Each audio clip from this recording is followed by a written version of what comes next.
I'm Pastor Tom, and welcome to the Sunday Sermon. You got to move. You gotta move. You got to move. You got to move. You got to move, child. You got to move. You gotta move. 'Cause when the Lord gets ready. So this is Exodus chapter 12, verses 1 through 14, and verses 24 through 27. And again, I'm going to continue that custom of using the substitution for the name of God where it appears in the text. So you'll hear Adonai in the text where the name of God shows up. Now, Adonai said to Moses and Aaron there in the land of Egypt, "This month shall be the beginning of months for you. It is to be the first month of the year to you. Speak to all the congregation of Israel, saying, on the 10th of this month they are each one to take a lamb for themselves, according to their ancestors' household, a lamb for each household. Now, if the household is too small for a lamb, then join with the nearest neighbor and take one according to the number of persons combined, so that you might have enough for each to eat. That's how you are to divide the lamb. And your lamb shall be an unblemished male, a year old. You may take it from either the sheep or from the goats, and you shall keep it until the 14th day of the month. Then the whole assembly of the congregation of Israel is to slaughter it at twilight. Moreover, take some of the blood and put it on the two doorposts and on the lintel of the house in which you're going to eat. And eat the flesh that same night, roasted with fire, and eat it with unleavened bread and bitter herbs. And do not eat any of it raw or boiled in water, but roasted with fire. Cook its head and legs along with all the organ meat. And you shall not leave any of it until morning. And whatever is left over, you shall burn with fire. And you are to eat in this manner, with your traveling clothes on, loins girded, staff in your hand, sandals on your feet. And you shall eat it in haste, for this is Adonai's Pesach. For I will go through the land of Egypt on that night, and will strike down all the firstborn in the land of Egypt, whether human or animal, and against all the gods of Egypt I will execute judgment, for I am Adonai. And the blood shall be a sign for you on the houses where you dwell. And when I see the blood, I will pass over you, and no plague will befall you to destroy you when I strike the land of Egypt. Now this day will be a memorial to you, and you shall celebrate it as a feast to Adonai throughout your generations. You are to celebrate it as a permanent ordinance. And you shall observe this event as an ordinance for you and your children forever. And it will come about when you enter the land which Adonai will give you, according to God's promise, you shall observe this rite. And it will happen when your children say to you, what does this ritual mean to you? That you are to say, it is the Pesach to Adonai, who passed over the houses of the Israelites in Egypt when God smote the Egyptians, but spared our homes. And so all the people bowed low and worshiped. All right, a couple of things to observe just for start. So this is the story of the beginning of Passover, how the ritual of Passover comes to being. And I just want to mention, you notice that I kept saying the word Pesach. Most English translations put in the word Passover because that's what we come to call it. And that's kind of because it talks about later for the, when God will pass over your houses. So that's where the name comes from. But in the Greek, in the Hebrew, but also in the Greek, it just says Pesach. So the word Pesach is the word for it. And it is unclear that word actually means something like Passover. It's one of those words that's so lost in the mists of time that no one knows exactly what it means. There's a couple words like that. Have you ever heard the word Moloch? So if you're reading the Bible, you'll sometimes see an English translation will say something like, do not sacrifice your children to Moloch or to the Moloch. And so for a long time, people reading that, I mean, when they were reading and translating, they thought that Moloch was the name of a deity to whom children were sacrificed. But a lot of later discoveries, archaeology and stuff like that, turns out that it's a term, a technical term, for a kind of child sacrifice. So it says, it really would translate as do not sacrifice your children as a Moloch offering, right? So that it's probably like that Pesach, that word, you know, we don't yet know exactly what would be the correct way to translate it. Passover is a great way to translate it, so I just wanted to put that in there because, however, in 1 Corinthians chapter 5, the word Pesach is used by Paul, and he just writes the word Pesach. He just writes it in there in Greek as he's writing his letters. So the word hangs around for a long time. By the way, we get the word Paschal from it, reference to Easter. We talk about the Paschal lamb or something, and that's where that derives. Let me get to that place. So what God is doing is God is giving a ritual to Israel, and that ritual has a couple of pieces to it. To the people there, it's anticipatory. This is what's going to happen, so you've got to be ready. You put on your traveling clothes, got to be ready to go.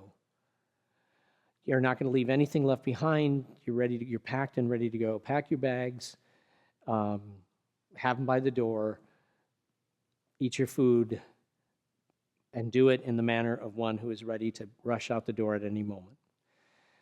And the blood is put on the door. It's painted on the uprights on each side. It's painted over the lintel, which goes on the top. And yes, I know a lot of Christians like to talk about, yeah, and they painted on the lintel, and they're making the sign of the cross. And that's probably pushing it a little far.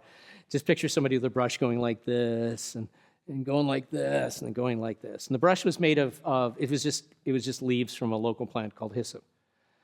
So this practice is a sacrifice, but it's not a sacrifice the way necessarily you and I think about it. So I do have to get us to a place, because we think of sacrifices, we tend to think of what's called a whole burnt offering. Whole burnt offering, the Greek word for whole burnt offering is holocaust. That's where we get the word holocaust. It means whole burnt offering, literally. So that's what we think of, though. Like, oh, a sacrifice. That is not really what most sacrifices are. Most sacrifices that were made when someone would bring something to sacrifice to the temple, you would bring it an animal or a grain offering or whatever, and the priest would take it and they'd like wave the grain offering, and some of it might be removed from what you brought. And some of that might be burned, and some of it might be saved for the priest to eat. But you took the rest home and had it yourself. You ate it yourself. Same thing with animal sacrifices. For the most part, an animal sacrifice, you would bring it, the priest would slaughter the animal, they were the butchers. They would drain out the blood would be poured at the altar in the temple, and then they would take certain portions of the meat and the fat, and some of it they would burn on the altar so that the smell would rise up, because apparently in the ancient world that idea of the rising of the smell of cooking food was considered, we all like it, so apparently the gods did too. That's how they thought about it, so it was a powerful symbol. And then you took the rest home and you ate it. You cooked it and ate it yourself. So the Passover, not just Passover, sacrificial system for the most part is connected to the idea of hospitality, of having dinner with somebody, of sharing a table with somebody. In this case, you share the table with God, because now this is God. You gave it to God, so God now gives you a portion to have. You're sharing God's table. So this idea is very, very strong. It's largely lost on us because we have lost a lot of sense of community and a lot of the idea of hospitality. Remember in the old days when you usually had something in the freezer that you could pull out real quick if some neighbor came by unexpectedly and you had to like heat up some coffee cake or something to share with them. And we're not good at that anymore. We just aren't. COVID didn't help, but we've become very much isolated from one another, and so we've lost a lot of customs and practices, and that feeling of community and connection around a table, around eating. But almost all sacrifices in the in the Old Testament at least, are that kind. They're connected to the idea of eating together, of sharing table with God, of being in that place where hospitality matters. Because when you share table with somebody, you're connected to them. And it has some really potent implications. The Passover is a meal for family and neighbors to share together. By the way, Egyptians are not excluded. They could have participated, and the blood would have marked them as well. It's just that, in that world, that's what those guys do. That's not what we do. So they wouldn't have, the likelihood of anyone who is Egyptian participating in that is incredibly small. But what's coming next is horrible. It's a terrible thing. So the text that we read, it was about the establishment of it as a ritual, right? You're going to do this from now on forever and pass it on. And we know it gets passed on because we know that that they were doing Passover in the first century because we read about it in the New Testament. We got stuff there. We have, right? Jesus celebrates Passover. According to the three synoptic gospels, which Matthew, Mark, and Luke, remember Mark's first gospel written, probably 65 to 70. Then you have Luke and Matthew using Mark as the template and building from there. And so they're written maybe in the mid-80s, roughly speaking. And then John's gospel is written later. Those first three gospels, they all describe explicitly that when Jesus gathers for what is called the Last Supper, that it's a Passover meal. And Jesus, what he does is he takes the Passover meal and he kind of, I would say, reinterprets it or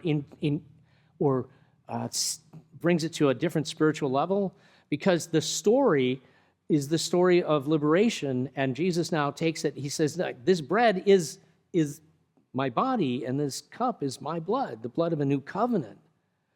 And so this is a deepening of the concept, and this becomes part of what we as Christians receive, what we call Holy Communion. We receive this process, this practice. Now, let me just mention this connection between Passover is absolute and consistent in the New Testament. So we have it on all three of the first Gospels. Now, in the fourth Gospel, when you read the Gospel of John, you don't get the same feeling of like, oh, is this because you don't get the feeling of a Passover meal. Yeah, when you're reading John so much, it's just a meal. It's not clear. And part of that is because John has a different point to make. So when John is describing Jesus being crucified, he says that Jesus was crucified on the day of preparation for the Sabbath, and that was an important Sabbath because it was also Passover, that he died at the same time that the Passover lambs were being sacrificed, i.e. butchered, in the temple. And John is super clear about this because he wants to draw that connection, the same connection that the other Gospels are drawing, the connection between the events of Jesus' life and the story of Passover. And Paul picks this up himself in 1 Corinthians chapter 5. He says, Christ, our Pesach, has been slain. And then he goes on later on to talk about communion in the same letter. So we've got this deep and profound connection. By the way, I know what you're thinking. Well, was it a Passover meal, or did Jesus celebrate Passover, and then was he crucified on Passover day because the day starts when the sun sets? So Thursday night to Friday would have been Passover, or was Friday night to Saturday, which was also the Sabbath, Passover? The answer to that is almost certainly yes. As in, which is it? Yes. And here's why. The calendar that was used in the ancient world are these messy, complicated calendars. For example, the Jewish calendar, the modern Jewish calendar, which was in development over centuries, has 12 months, but that's not enough. Because if you have 12 months based on the moon, 12 lunar months, you end up with a 354 or 364-day year, and you have 13 of them, right? So, how do you get there? So what they would do is they would have this thing where you'd have 12 months of the year, they added some extra days, and then every every so many years, they would throw in an extra month, and so you'd have 13 months in the year. And there's a whole formula, because you have to have like 3 of these, and within 19 years you have to have 3 or 4 or 5. I don't remember the number now, but you gotta keep kind of mucking with the calendar, because it keeps getting off. It's like resetting your watch all the time. So they would have to do that. We have leap year, but usually it's like, an extra day. They would have, it's leap year, an extra month. And so they did this to kind of keep things where they belong. Now, in Islam, it turns out their calendar doesn't do that. They have a similar 12-month lunar calendar, but it's 364 days, so it doesn't keep up with the regular calendar, and so their feasts are shifting. They always move. So like Ramadan is a period of a month where if you're Muslim, you have to fast. Well, it's what's called a daylight fast. So from sunup to sundown, you can't eat, which is not a problem, in the middle of winter, right? Oh, the sun rises quick. The sun's what's sunrise? At 8:15. Okay, I better quick eat breakfast. All right, what's sunset? 4:30. Okay, dinner will be ready. No problem. But suddenly in the middle of summer, when it's maybe 12 hours, then people get a little more grumpy. They look, what's it called? Hangry? Hungry, angry? Yeah. So without the adjustment, things shift around. So the rabbinic practice became like adjusting. They also did another set of adjustments. There were certain feasts in the modern calendar where they make sure they do not fall on certain days. Like you can't, because it'll mess things up. And they did this because they were trying to avoid situations where you had unplanned, like you had to fast an extra day that wasn't part of it, or something like that. And so here's the thing: if Passover falls on a Thursday night to Friday, Friday is the day of preparation for Sabbath. You can't do the preparation for Sabbath, so now you messed up your Sabbath. So you have to fast on a Sabbath that wasn't anticipated as a fast day. But if you adjusted the calendar to move that Passover so it was on the Sabbath, now it became a special Sabbath. And this is the kind of thing that they would do. And even in the ancient world, we know that the temple priests controlled the calendar. But there was another group of priests who thought they were wrong. It's a renegade group of priests who you guys have it all wrong, and they stomped out of Jerusalem, and they went to a place called Qumran, and their movement was referred to as the Essenes, and they followed a different calendar, because we're like, you liberals with your mushy calendar, your wishy-washy obedience to God, we're going to be strict. And so there was more than one calendar floating around there. We don't even know how many, but we know at least of these two arguing about calendar. And then there were other traditions that developed where they would do things more than one day, because if you were outside of Jerusalem, it might take a while to get the word that the day has arrived, right? Oh, this is the day. Oh, okay. Oh, wait, we missed it. Wish you'd come yesterday. So there was a practice that developed of doing certain holidays over 2 days. So there was a lot of this issue out there. So Jesus, he's probably following a calendar that has a Thursday night Passover, but the priests are following the other calendar. So Jesus is, yes, in fact, crucified as the lambs are being butchered in the temple, even though, yes, he's in the middle of his Passover celebration. So this once more points to how deeply connected the idea of his death and resurrection is with Passover, with this notion. Now, why am I giving you a history lesson in Passover? It's because of the text here. Did you catch it? It says, and it will come about that when you enter the land which Adonai has promised, and you observe this rite, this ritual, your children will say, what does this ritual mean to you? And you shall say, it is the Pesach to Adonai, who passed over the houses of the Israelites, but spared our homes. Spared our homes. So The ritual, if you've ever been to a Seder, there's this thing called the Haggadah that you follow, which is the whole storytelling thing. And there's a whole piece in there of the questions. Whoever's the youngest person at the table has to ask the 4 questions. Why is tonight different from all other nights? On all other nights, we eat leavened or unleavened bread, but tonight we only eat leavened bread. On all other nights, we eat, the bitter herbs and the herbs separately, but tonight, and on all other nights, why do we dip them in salt water? There's this whole thing, right? And so these 4 questions get asked. There's a commentary that comes from the rabbis about this, and it goes like this. The wicked son asks, "What do you mean by this ritual?" And in this way separates himself from the people. And you are to answer, "We do these things because God with a mighty hand rescued us." So the point of the Seder, of the Passover practice, was to say to every succeeding generation, everyone who was not part of the band that walked out of Egypt, not part of the grandchildren, but those who were born in the promised land, to say to them, this is you as well. This is not about something in your history. This is still alive and well. When God redeemed the people, God redeemed you. God redeemed all of us. We are that.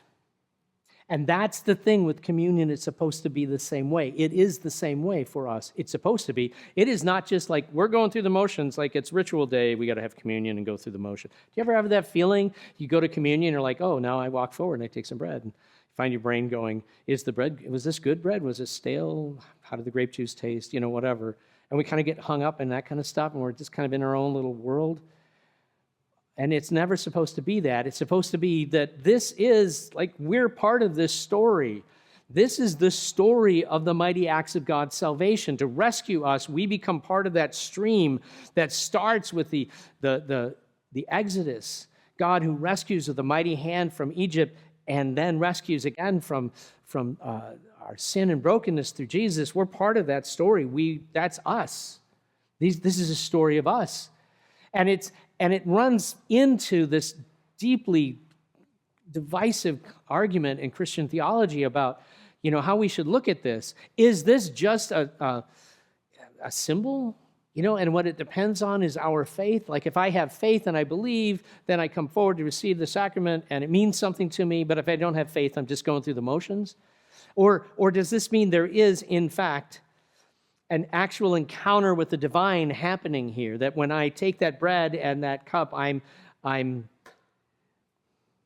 somehow receiving directly from God through that material medium grace, right? That's the question. And so the arguments become highly speculative about, where is the presence of Christ in the sacrament?